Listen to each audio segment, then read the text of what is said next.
Hi Julian, kamusta after ng hirap nyo and pagod at nakita mo na yung result nung ginawa nyong pelikula niyo? Actually, ang hirap ko talaga i-explain kung gaano ko kasaya, kung gaano kami kasaya.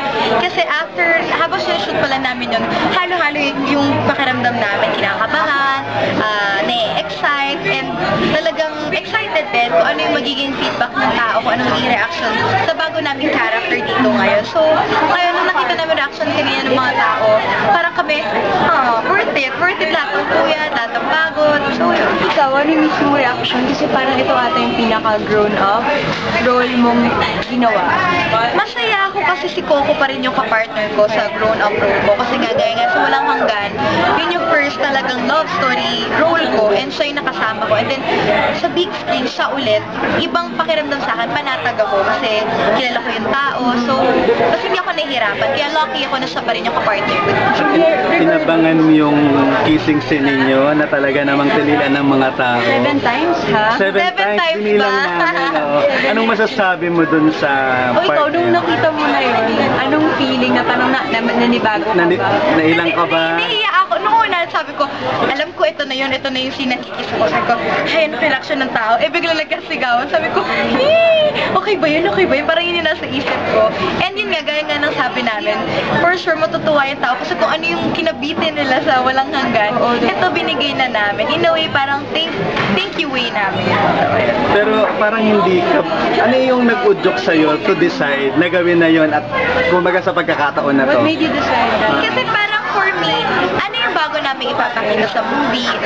Nakita kami ng tao sa Walang Hanggan na intense din naman yung role namin as lovers, as Katerina Daniel, na pinaglaban yung pagmamahala namin. Paano namin papakita na iba si Jillian, iba si Patrick? So sabi namin, parang why not naman give it a try na eto, and sabi ko, si Coco pa rin naman nakasama ko siya na matagal, and kilala ko yung tao, maalaga yung tao. Sabi ko, bakit ko ba naman iaan? So, parang why not? Anong feeling kanina kasi nakita yung mga going bulilit batchmates mo, tapos parang sila nagtitilian. Bakit gano'n? Sila mismo yung natutuwa sa'yo. Kinikilig, oo. Kinikilig sila kasi nung una, nung Walang Hanggan days pala, nagko-comment sila na, hey, grabe, nakakakilig kayo, ganyan. Tapos parang niloloko na nila, may kissing na ba? Sabi ko, wala pa yun. Eh dito nagulat sila kasi hindi ko sinabi. So parang sila, Julia, grabe, ito na pala yun, ganyan. So, lahat kami happy na gulat din and surprise sa mga nangyayari. Meron bang, pero nagdalawang isip ka ba na tanggapin yung na ito na yung right time? Kasi sabi mo, parang nasabi yata before na hanggat di ka mag-18 talagang hindi ka pa makipag-gising sin eh. Nagdalawang isip ka ba?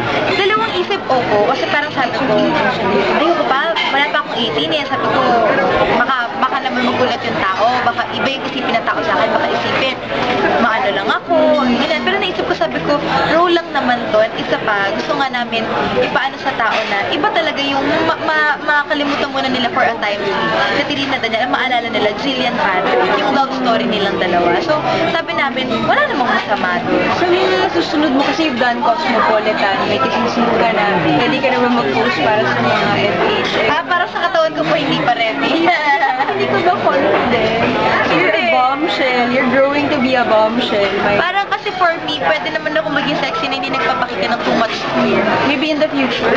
I'm not sure, pero for me yun lang. For me, ang binivisual ko lang. Pwede naman ako magmukhang sexy kahit naka-shirt lang ako. Yung alam mo yun, hindi ko kailangan magpakita ng skin. So, hindi ko pa alam sa part na Hindi ka, malilito ka ba in the future kasi hindi ka na bata, nagawa mo na to, pero hindi ka na for more grown up, will you be comfortable? May masaabangan pa bang sa mga susunod mong movie na mas daring? Parang gano'n. Hindi ko pa alam. As of now, wala pa po ko alam. Pero kasi, happy lang ako sa mga binibigay na opportunity sa akin. Kasi nga, gaya nga ng sabi ko, maraming mga edad ko, so yung mga mas matatanda sa akin, na pwedeng gumawa nung talagang sakto sa kanila yung edad. Pero sa akin binibigay yung opportunity. So sabi ko, I'm so super blessed lang.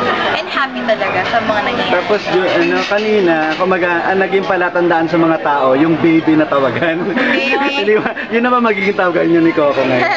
Hindi ko lang alam. Yung character mo dito, parang nag-experience ng first heartbreak, no? Wala lang.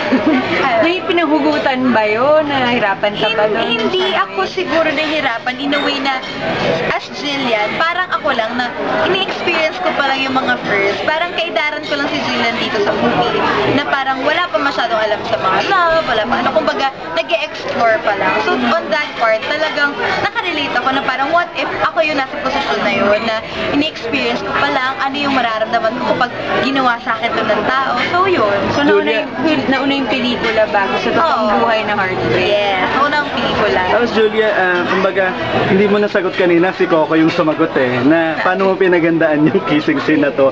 Kinabahan ka ba? O nag-toothbrush ka ba? O ay, parang ganun, may ganun. Kinakabahan kasi parang hindi ko nga alam kung paano ko siya gagawin, kung paano ko i-aarte.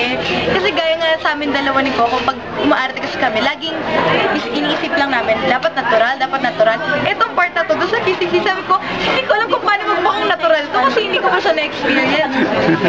Okay. Hindi ko pa siya na-experience. Sabi ko, paano to? Tapos may part doon, sinabi ko sa kanya, paano? Sabi niya, mahirap to ituro, pero bahala ka na, kaya mo na yan. Sabi ko, thank you thank you sa pagtulong pero yun yung feeling, parang hindi ko talaga alam. Kaya yung mga reaction ko doon, napapansin na talagang may teary-eye, may ano, kasi hindi ko talaga alam. Kumbaga, in a way, as Jillian, first time na ma-experience. Ako din, first time ko ma-experience. Basta lang, how do you describe yung kissing scene mo kay Coco? Si Coco, yummy daw. I mean, di ba? In one word. Yeah, in one word. How do you describe yung kissing scene mo? That experience with Coco? First kiss mo siya. Di ba? Ano bang tama? Hindi ko tuloy alam. Hindi, how do you describe na lang yung lips ni Coco? Ayan na lang, madali na yun. Hindi, parang mas mahirap naman. Para mas mahirap na yun. Yummy. Yummy din kasi explain niya. Kung yummy, yummy din. Alala mo sabihin ko, mas yummy. 2 words yun. Thank you. Thank you. Thank you so